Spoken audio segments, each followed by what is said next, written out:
MI news TV, हर खबर सबसे पहले।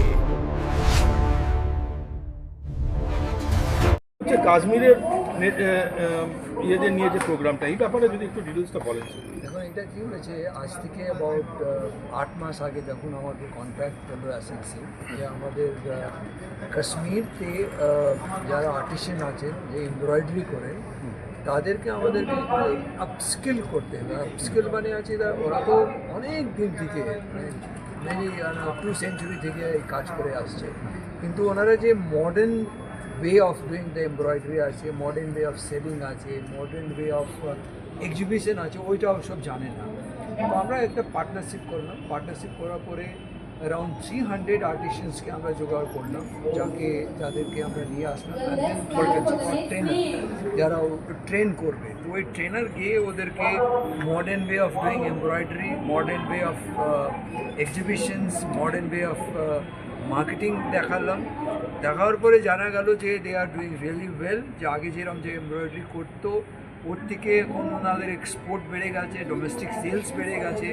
সো এইসব যে কাজ হলো, যে I am very happy and privilege that we participated and Kashmir 300 artisans they have done, not only 300 এই যে আমরা যে 300 জনকে যে আমরা যে ট্রেনিং দিলাম, এবার যে এরা আছে এনারা অনেক মানে 1 জন 5 জনকে দিতে পারে। তো কয়েক থাউজেন্ড লোক আমাদের সঙ্গে জড়িত হবে যারা বেনিফিশিয়ার হবে in the embroidery.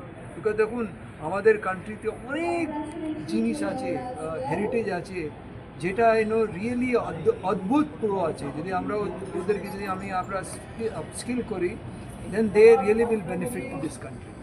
Sir, skill ডেভেলপমেন্টের আন্ডার এদের যে আনার ফলে এরা কি কি বেনিফিট পাচ্ছে? দেখুন, একটা তো এনাদের যে আগে যা স্কিল ছিল ওটা আপস্কিল্ড হয়ে গেছে। ওরা আগে যে ভেরি ট্রেডিশনাল ওয়েতে এমব্রয়ডারি করতে, ওটা এখন অনেক মডার্ন ওয়েতে করছে। আগে খালি হাত দিয়ে করতো, এখন হাত আর মেশিন কম্বাইন করে করা যেতে পারে। ওটা ওনারা এটা জানতেন না। সেকেন্ড আছে যে কীভাবে এক্সিবিশন করতে হবে, খালি তো বানালে হবে না, বিক্রি করতে হবে। যদি বিক্রি করতে না পারে ওর লাইভলিহুড কী করে চলবে? তো ওটা আমরা দেখালাম, যে বোঝালাম, ট্রেন করলাম যে কোথায় উনি এক্সিবিশন করবেন, কীভাবে এক্সিবিশন করবেন। অনেকগুলো মিডিয়া আছে, অনলাইন মিডিয়া আছে, যেখানে ওরা অনলাইন এক্সিবিশন করতে পারে। এবার এক্সিবিশন শেখার পরে আছে কীভাবে বিক্রি করতে হবে।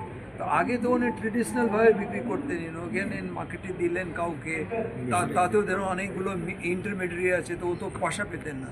এখন ওনারা ডিরেক্টলি এক্সপোর্ট করতে পারছেন, different part of the country পাঠাতে পারছেন, অনলাইনতে সেলস করতে পারছেন। এইসব সব নিয়ে আলটিমেটলি কী হয়, যখন যা কাজ হয়, যদি ওটাতে পয়সা যখন বাড়িতে আসে তো বুদ্ধিও বাড়লে আরও বিজনেসও বাড়ে।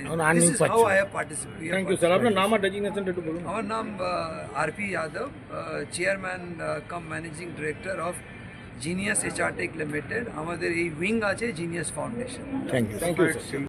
আমি অ্যাসেন্সি এডু স্কিল ফাউন্ডেশনের পক্ষ থেকে এবং এন্টায়ার অ্যাসেন্সি গ্রুপের পক্ষ থেকে আপনাদেরকে অসংখ্য ধন্যবাদ জানাই যে আপনারা এই ধরনের একটা উদ্যোগকে কভার করলেন।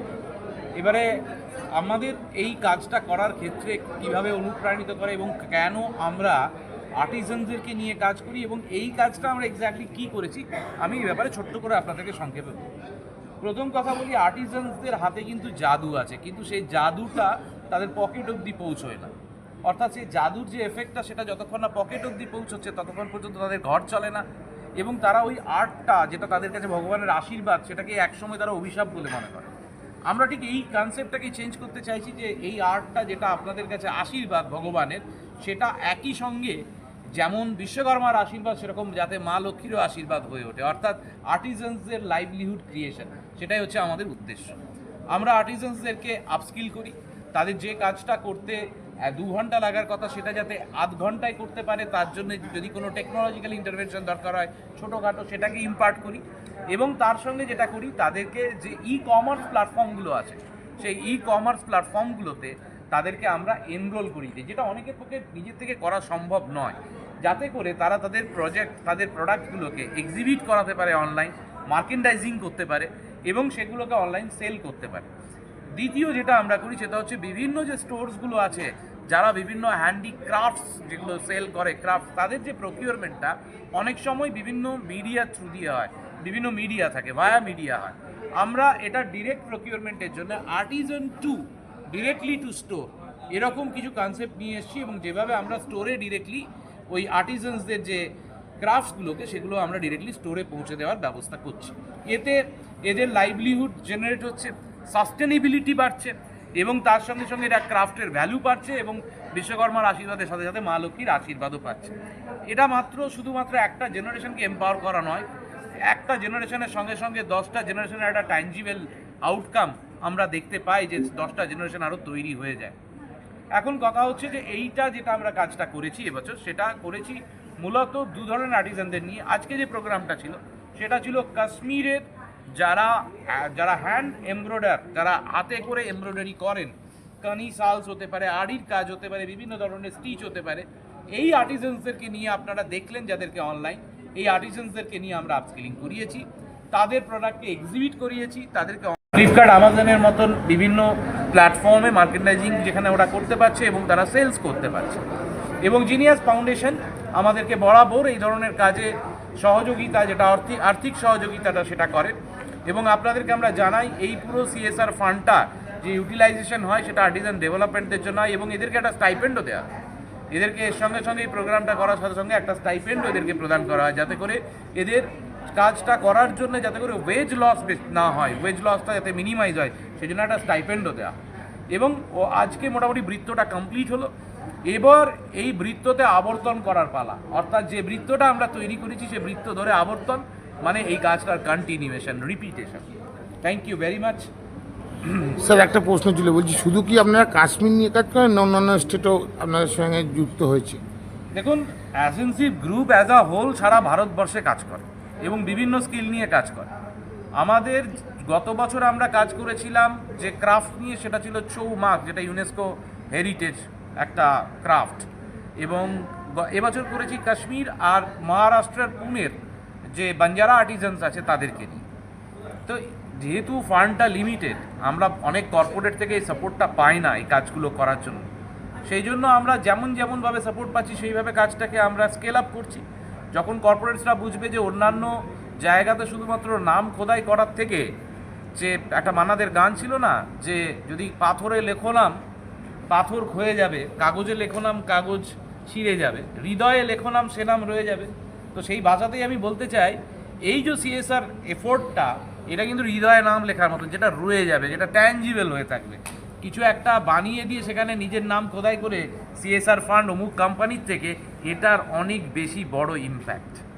আচ্ছা মিস্টার চ্যাটার্জি, হ্যান্ডিক্রাফটের ক্ষেত্রে যেটা সবচেয়ে বড় সমস্যা হয়ে দাঁড়ায়, যে পরবর্তী প্রজন্ম এগিয়ে আসে না বলে এক একটা শিল্প দেখা গেছে যে নষ্ট হয়ে যাচ্ছে, এবং প্রতিদিনই ঘটনাটা ঘটছে।